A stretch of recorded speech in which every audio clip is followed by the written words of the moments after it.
Hi, welcome to Get Simplifized. I'm Vanessa Hayes. Today I'm going to show you how to create and use an action file. Now, an action file is just a simple way for you to manage the daily influx of your papers that come into the home. Things that come from the mailbox, from school, from work, or even from all the stores that we go to and all those receipts we bring home. This is just a way to help paper piles from stacking up in your home. Now, before I show you how to create an action file, I want to point out one thing. An action file is for you to take action on. So we're going to work with this on a daily basis. But keep in mind, this is just a temporary home for your files. It's not a permanent home. That's what we have our filing cabinets for. So now that you know that, now that we cleared the air that this is just a temporary home, let's show you how to create a file, an action file. All you really need is two things. You need some type of a file sorter or a file bin and folders to put in it. I recommend a vertical filing system, and let me show you a few samples. Now this was a file sorter that I got from IKEA. It was probably less than $15, maybe around the $12 range. They may still sell it. But what I liked about this was that it held a few file folders inside of it, and it also had these compartments to store different office supplies, pens, and things like that. It also has a handle to hold. But what I didn't like about this is that it was too narrow for me. This might work for someone that's single or a couple, but once you start having kids and maybe even a business, it gets a little bit fuller than that. Now, that's a good system. Other simple systems that are very budget friendly is just maybe a simple plastic binder like this, or excuse me, bin like this. It has rails on it so you can put hanging files inside of it. And by the way, I like vertical systems because it's easier for you to sort through, find what you need, and if you have to take something out, it's easier to replace it, as opposed to something that you stack up or that's horizontal. I'm not a big fan of horizontal filing systems. I think vertical ones work best. So here's one. This was like $5, I think, at the Container Store. Here's another one that was similar to that. It's just a little bit more narrow. So if you don't have a lot of files that you collect, this might be a better option. And they have other types like this metal mesh one. So depending on your taste and budget, you can get something like this. Now, I also want you to keep in mind that aesthetics aren't the key here. It's more about function and efficiency. But if you do care about aesthetics, there are other things that you can get, like this one here. I got this beautiful container at the Container Store. Now, it cost about $30. I know it's a little bit on the high end, but it's beautiful. It's wrapped in a nice linen. It's chocolate, so it matches my home. And I also like that it's got a decent amount of space in it. It's got little cutouts for a handle, so it's portable. And I also like that it has a lid, so that I can close it off if I don't want anybody to see what's inside. So, but again, aesthetics isn't always the most important thing, but if you can find the balance between that and your budget, this might be something that you like. Okay, so that's really all there is to it. Now what you need to do is label those files. At a minimum, I recommend 3 different files in there, and then you can add on more that fit your needs and your family's needs. At a minimum, I recommend a to-do file, a to-pay file, and a to-file file folder, okay? Those are the 3 basics. What you can add on after that is up to you. For example, I have one for coupons. I'm not a big couponer, but there are a couple of stores that I shop in frequently, and so I do like to keep those coupons. So this is a nice place for those. I also have one for things that I want to scan and shred, or things that I want to scan and file. And I also have a couple of folders for my receipts. I do collect a few receipts. I've got personal ones, but I also have tax-related receipts for my business, so I like to keep those separated. And then, finally, what I have is I have a folder for each member of my family. So for my husband, my son, and my daughter, they each have their own folder. And so I would recommend that for you too if you've got other family members, because you want them to use this action file just as much as you. At least that's the ideal. So, other things that you could use, maybe if you frequent or you go out to eat a lot, maybe you can have one for menu items and things like that for your different restaurants that you go to. Maybe you can even have one, a to-read file for things like, let's say you get something in the mail that's like a policy upgrade and it has the terms of service or things like that, and maybe you want your spouse or someone else to read that, or you want to read it later, you can have a to-read file as well. It's not really for magazines because, again, we can't use up a lot of space here. So those are just some ideas for you. Okay, so that's it.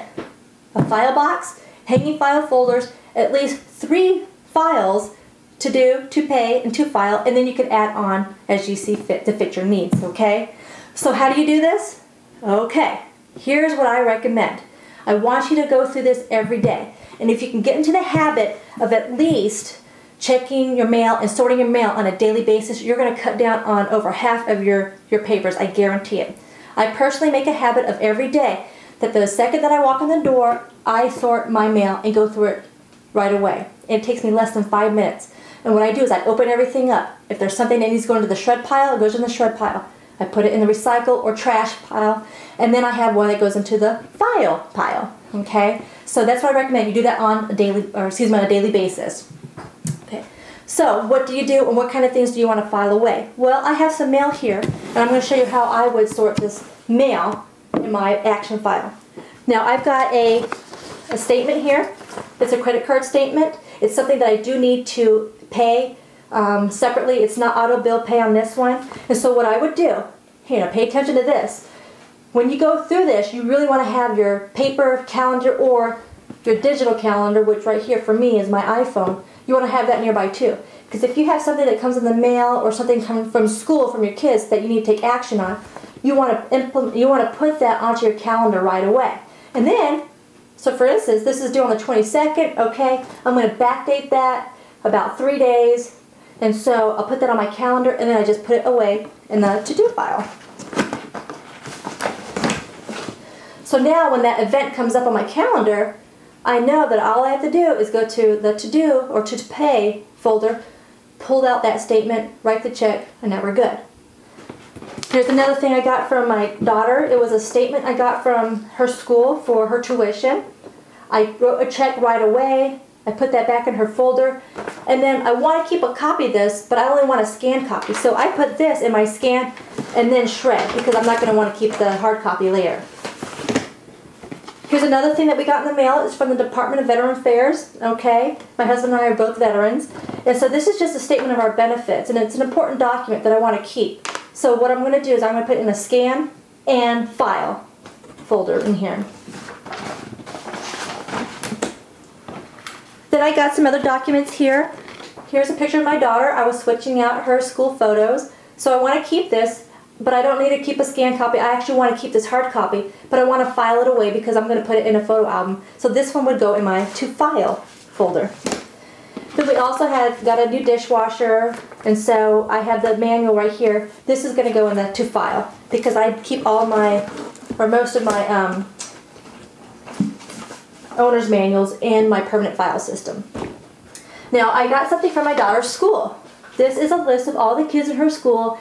It's just a reference sheet for if we want to do a play date or there's a birthday. So I have this list. Now I don't necessarily want to save this or scan it or anything. I just want to keep it in my daughter's folder so when I need to reference it. So I just go through her folder, put that in there, and so when there's an event that comes up and I need that list, I can refer to it right away. And then lastly, I got my Costco coupons, and so I do shop at Costco. And that's one of the few stores that I use coupons for, so I put that right there in the coupon folder. That's it. Well, not quite. What we need to do now is maintain the system. So that's what you would do on a daily basis. When mail comes in, when the kids drop off their school papers, and you need to file that away, or if you got receipts that you pull out of your wallet, you want to file that away into an action file. Now, how do we control this from getting too big or too full? Well, what I recommend is going through this and editing it either once a week, every other week, or at a minimum once a month. Personally, I do mine once a month because that's when I do my bills. It's just a perfect time because I know that once a month I'm going to do my bills. So I just grab this whole box, I take it to my office, I reconcile all my receipts, take care of my bills, I go through each one of these folders, and what I don't need, I get rid of, and what I keep, I go and file it in my permanent system right away. So, I hope this has been helpful. I really hope this helps you tackle all those paper piles in the house. If you want more tips on how to set up an action file, go to my blog, getsimplifized.com. I have, and just type in action file, because I do have a couple other blogs on action file. I just haven't really done a video, and I wanted to show you how easy it can be to manage that paper. Now, if you like this, and if you want to learn about more tips on how to simplify and organize your life, visit us at getsimplifized.com. Thanks for joining me today.